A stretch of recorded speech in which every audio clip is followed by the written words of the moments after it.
ബുദ്ധൻ പൂർവ്വജന്മങ്ങൾ ഉണ്ട് എന്ന് എങ്ങനെ പറയുന്നു? അതിൻ്റെ കാരണം എന്താണ്?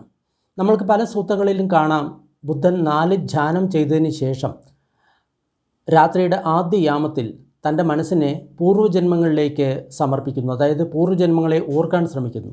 ആ സമയത്ത് ഭഗവാൻ ബുദ്ധന് 1, 2, 3, 10, 1000, 10000 ലക്ഷക്കണക്കിന് പൂർവ്വജന്മങ്ങൾ ഓർമ്മ വരുന്നു.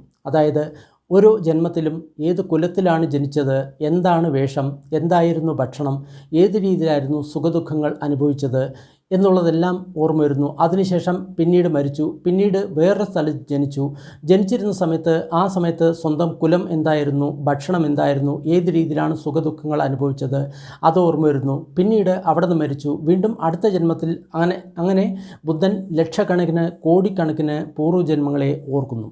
ഓർത്തതിന് ശേഷം ബുദ്ധന് ഈ കാര്യം മനസ്സിലായി, നമ്മുടെ ജനന മരണ ചക്രം നടന്നുകൊണ്ടേയിരിക്കുന്നു.